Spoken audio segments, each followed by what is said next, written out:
If you clicked on this video, you probably know somebody who has made a lot through real estate and maybe even possibly doubling the property value. But for every person you know that gets rich from property, there are many others who don't. If you're planning to buy a property either for your own stay or for investment, you need to understand why real estate does not work out for everybody. And we're not just talking about bad luck. There are some harsh truths, recurring patterns, and avoidable mistakes that prevent people from building wealth through their property. For example, did you know that it can take you up to 6 years to recoup your renovation costs if you don't plan it out properly? If you just go with the flow without knowing these harsh truths, it could end up breaking you and costing you hundreds of thousands of dollars. In this video, we'll go through 4 harsh truths about why some people don't make money from real estate. For each of these harsh truths, I'll also share with you what you can do to avoid making the same mistakes.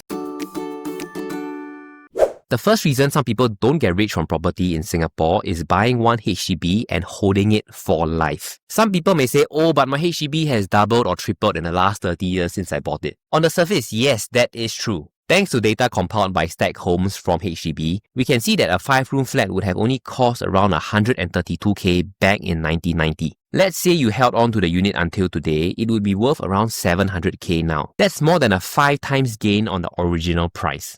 But if you think about it, would you consider that these HDB owners have gotten rich through their property? I mean, these gains are very impressive, but the answer to that question is likely no. So why is that so? Firstly, HDB prices then were considered so-called cheap. And all you would have done over the 30 years with your HDB was to keep up with inflation. If you're willing to make a trade-off and downgrade in terms of either size or location, you certainly would be able to reap some profits. Sure, but that would probably be around a few 100k, and that is after 20 to 30 years. And don't forget that we still need to deduct away stamp duty, renovation costs, and all the interest paid over the years. In my view, your retirement home should not be counted towards your wealth building calculation. In other words, even after setting aside the home that you plan to live in your later years, you should still have some equity or cash flow left that you can either use, invest, or even maybe pass down. Now, just to be clear, I'm not suggesting that everybody needs to either sell the HDB or even get rich through property. Your choices should depend on your own goals, values, and lifestyle priorities. If your aim is comfort, stability, or staying close to family, there's really nothing wrong with holding on to your HDB flat. And also, let's not forget that real estate is not the only way to build wealth. You can still safely grow your finances through other vehicles, like investing in index funds such as the S&P 500 or even building a steady dividend portfolio. In Singapore, property is just one of the paths, not the only path. But let's say you do decide that real estate is the path for you, then knowing the right strategies to employ will be beneficial. Stay till the end where we'll summarize the action points on how to handle all these harsh truths. So that's the first reason. Holding on to your HDB for life may feel like the responsible thing to do. But let's say you figured it out and you decide that you want to take action. You sell your HDB, buy another unit, maybe even with an eye towards investment. That's where many people fall into the next trap. It is one that feels completely justified and maybe even necessary, but can quietly set you back many years financially.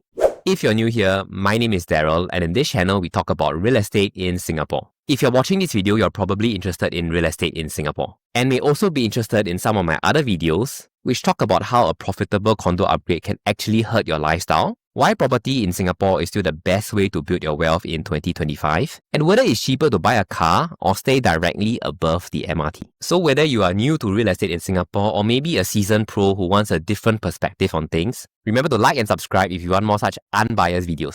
The second reason some people don't get rich from property in Singapore is spending too much on renovation. Renovating a 4-room HDB flat can easily cost anywhere between 50 to 100k. Your renovation could easily be 5 to 10% of your property's value. Assuming that your flat appreciates at around 3% per year, it would take roughly 4 to 6 years just to recoup what you spend on your renovation. Either that, or you could think of it this way. Your CPF housing grants basically went into covering your renovation. If you're spending on renovation to build your dream home, that's completely fine. Your home should bring you joy, and if you saved up for it, go ahead and make it yours. Just be aware of what it may cost you in terms of the long-term returns. Even if you think it's going to be your forever home, life happens. Needs change, family grows, and priorities shift. You may end up moving one day, and that expensive renovation may not pay off in the way that you expected it to. But the reality is this: you can't avoid paying for renovation. But there are some ways that you can be strategic about managing the cost. What are these strategies? Stay tuned to the end where we'll summarize all the tips at one go. Your dream renovation could set you back thousands of dollars, which could take you maybe 5 years or so to recuperate. But here's the thing, when it comes to what truly holds you back from building your wealth, Renovation is just scratching the surface.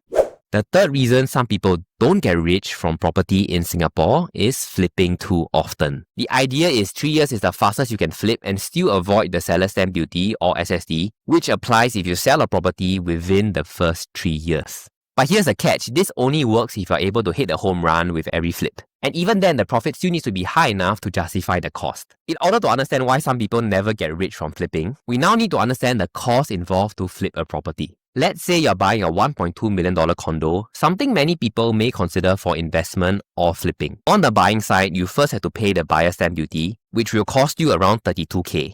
And don't forget you have some legal fees and some light renovation work. For the example of a small condo, let's say it's around $30 to $50K. On the other side of the coin, when you eventually sell it, you have to pay an agent commission of around 2%, which comes out to around $24K minimally, and you'll be charged legal fees again. All in, just a transaction and renovation could cost you around $100K. So essentially, when you flip a unit, IRAs, the lawyers, the ID, the contractor, and the agent all get paid before you make your profit. And if you're talking about a resale investment unit, we haven't added in the other costs such as the monthly condo maintenance fees and the interest expense on the mortgage. While those aren't specific to flipping, they still eat away at your profit margin and reduce your take-home profit. In total, your flipping costs can easily run $50 to $100K, and that's even before you made a cent in profit. Sometimes your real estate investment, just like any other investment, just needs time to grow. We'll talk more about this when we sum up all the tips. We have already seen how the cost of renovation and flipping can eat away at your potential wealth. Beyond these expenses, you may not be giving your property enough time to appreciate. But here's a catch. Sometimes trying to let your property grow can actually make you even poorer, especially if you're buying for the wrong reasons in the first place.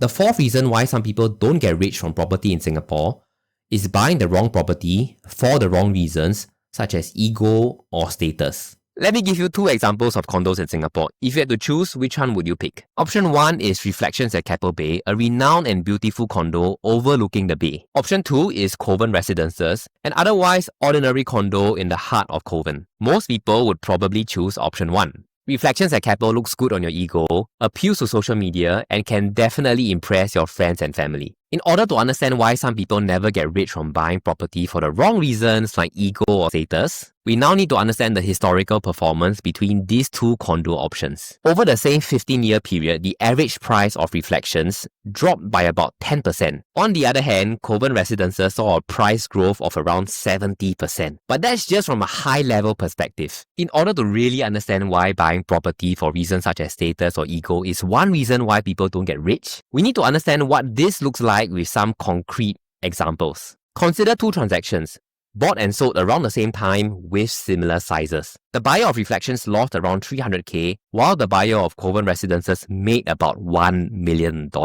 I know, these are just 2 examples, but they clearly highlight how buying a swanky or atas condo can cost you money when compared to a more solid investment, maybe somewhere in the heartlands. In order to understand why buying a condo for status is one reason why people don't get rich, let's zoom out and see why Reflections at Keppel is not an outlier. As you can see with projects like the sale at Marina Bay and Marina One Residences, this trend of low capital growth is consistent. If you're wondering why these so-called swanky or atas condos tend to perform poorer than those in the heartlands, I'm planning to dive deeper into this topic in a future video. So make sure to like and subscribe if you want to be notified on more such unbiased insights. We've seen 4 harsh truths on why some people never get rich from their property. Now let's shift gears and talk about some actionable tips to help you make smarter decisions and steer clear of these costly mistakes.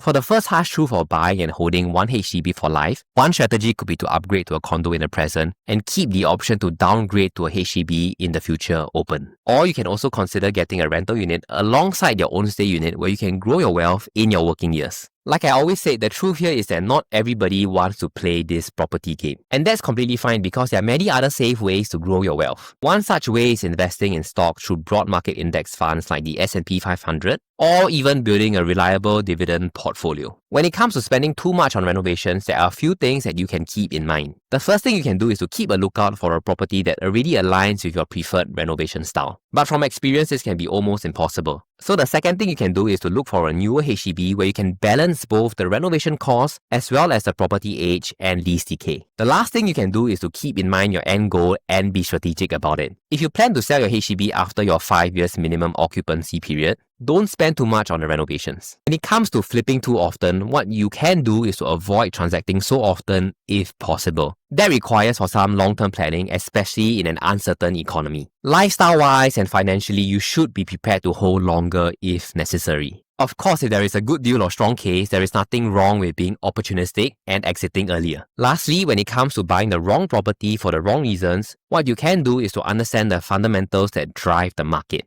Dig deeper beyond the hype on social media and YouTube, even property channels like mine. Don't fall for the buzz and challenge the assumptions that people share online. With that said, I also welcome you to challenge the content or the facts that I put out on my channel if you feel that they are biased or misrepresented. In this video, we've seen 4 harsh truths behind why some people never get rich from property in Singapore. But real estate still remains one of the safest and best ways to build your wealth in Singapore, thanks to how the government has set it up. If you want to know more about what the government has done so well that many of us investors and buyers have benefited from, but may not even be aware of, check out my video here. And if you found this video helpful, remember to like and subscribe.